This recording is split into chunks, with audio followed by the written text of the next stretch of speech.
രക്ഷിക്ക്. ഇതാണ് എന്റെ കുടുംബം, എന്റെ സന്തോഷം. ചട്ടമ്പി പാറു ഇന്നു മുതൽ എല്ലാ ദിവസവും രാത്രി 7:30 നമ്മുടെ സ്വന്തം സൂര്യ ടിവിയിൽ. ഭാനുവിന്റെ ഭാവിയെ ഒരിക്കലും നശിക്കാൻ പാടില്ല. എനിക്ക് അത്രേ ഉള്ളൂ.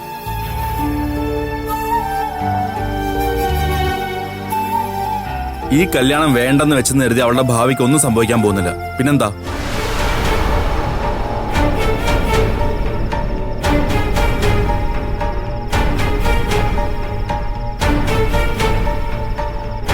വെറുതെ എന്തിനാണ് ഈ രക്തബന്ധങ്ങൾ ഇങ്ങനെ അകലുന്നതെന്ന് വിചാരിച്ചിട്ടാണ് ഞാൻ ഈ ആലോചനയ്ക്കൊപ്പം നിന്ന് തന്നെ.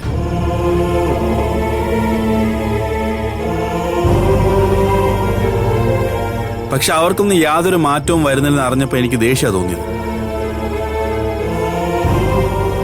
വെറുതെ ഒരു പ്രശ്നം വേണ്ടെന്ന് കരുതിയിട്ടാണ് ഞാൻ അധികം ഒന്നും സംസാരിക്കാത്തത്.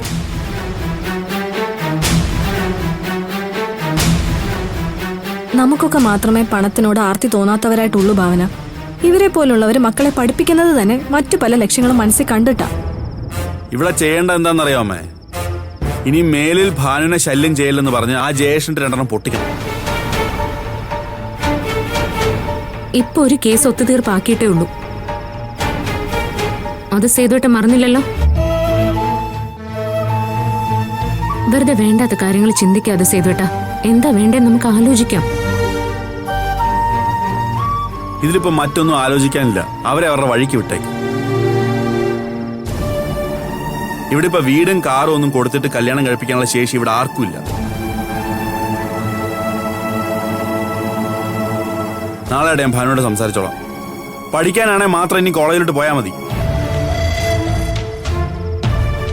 സേതുവേട്ടൻ വെറുതെ അവളുടെ ശത്രു ആവാൻ നിൽക്കണ്ട.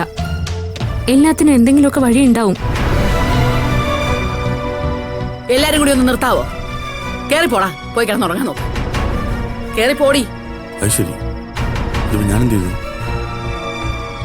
ഞാൻ പറയാനുള്ളല്ലേ പറഞ്ഞത്.